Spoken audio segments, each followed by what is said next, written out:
বাংলাদেশে 15.5 বছর তো কোনো সিস্টেমে কাজ করে নাই, সমস্ত প্রতিষ্ঠান অকার্যকর হয়েছিল, সেটা বিচার বিভাগ থেকে শুরু করে মানবাধিকার কমিশন পর্যন্ত। আমাদের দেশে সেনা সমর্থিত সরকারের সময় একটা জাতীয় মানবাধিকার কমিশন গঠিত হয়, যেটা এরপরে শুধুমাত্র রাজনৈতিক কর্মীদের দ্বারা সজ্জিত করা হয়েছিল এবং মানুষের অধিকারকে অধিকারহীন করে দেওয়ার জন্যই তৎপরতা ছিল তাদের। এমনকি যখন জুলাই 36-এর সংগ্রাম চলছে 36 দিনের মধ্যে 27শে জুলাই জাতীয় মানবাধিকার কমিশনের একজন ডাইরেক্টর জাতিসংঘে চিঠি লেখেন যে সন্ত্রাসবাদীরা বাংলাদেশে সন্ত্রাস তৈরি করছে। এই ব্যাপারে কিন্তু এখনো পর্যন্ত কোনো ব্যবস্থা নেওয়া হয়নি। আমি আশা করব মানবাধিকার কমিশনের এই ব্যক্তিদেরকে আইন মন্ত্রণালয় থেকে ব্যবস্থা নেওয়া হবে।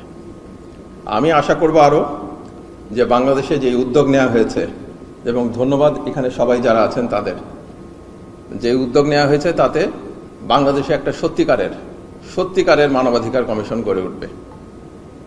এশিয়ার বিভিন্ন দেশে মানবাধিকার কমিশন আছে, সবগুলি এফেক্টিভ হয় নাই। কিছু দেশে এফেক্টিভ হয়েছে, অন্য অনেক দেশে হয়নি। বাংলাদেশ তার মধ্যে ছিল সবচেয়ে নিম্নতম।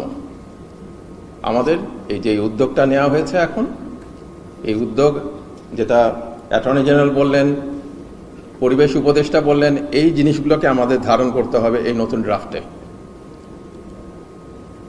যেন সেই ড্রাফট সত্যিকার অর্থে গুম, বিচার বহির্ভূত হত্যাকাণ্ড, এই নির্যাতন, কাস্টোডিয়াল টর্চার এবং বিভিন্ন ধরনের যে মানবাধিকার লঙ্ঘনগুলো হয়ে থাকে প্রতিনিয়ত, সেই ব্যাপারগুলো দেখতে পারবে এবং আদালত সেই জন্য তৈরি হয়ে থাকবে, যেটা আমাদের ছিল না। আমরা তো সবাই আদালতের ভিকটিম, ইনজাস্টিসের শিকার হয়েছিলাম। এর থেকে বের করে আনতে হবে এই পরিস্থিতিকে, এবং সেটা কালেকটিভ এফোর্ট। আপনারা যারা আজকে এখানে উপস্থিত হয়েছেন তাদের সেই চেষ্টা আছে বিশ্বাস করি, এবং এই কালেকটিভ এফোর্টের মাধ্যমে আমাদের প্রতিষ্ঠানগুলিকে, ভেঙে পড়া প্রতিষ্ঠানগুলিকে আবার দাঁড় করানো যাবে। এই অল্প সময়ে আগামী নির্বাচনের আগে আমাদের এই কাজগুলো কিন্তু আমাদের সঠিকভাবে করে যেতে হবে, যাতে আর বাংলাদেশের মানুষ কখনো অন্যায় অবিচারের শিকার না হয় বা শিকার হওয়ার সম্ভাবনাগুলোকে আমরা পরাস্ত করতে পারি। এখানে আজকে আছেন যারা দীর্ঘদিন আয়নাঘরে বন্দী ছিলেন, এখানে আছেন অনেকে যারা অন্যায় বিচারের শিকার হয়েছিলেন, এখানে আছেন যারা অনেকের স্বজনহারা, যারা স্বজনদের হারিয়েছিলেন এই ফ্যাসিবাদী শাসনের আমলে।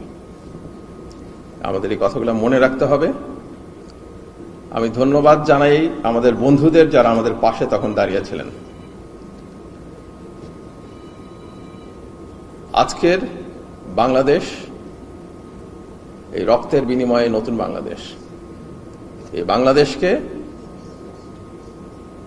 আগামী দিনের জন্য তৈরি করতে বিভিন্ন প্রতিষ্ঠানগুলোকে আবার ফিক্স করতে হবে, গড়ে তুলতে হবে, হালকা কাজের মধ্যে দিয়ে না, সুচিন্তিত কাজের মধ্যে দিয়ে। আমি বিশ্বাস করি যে টিম কাজ করছে, তারা সেটা করতে পারবেন।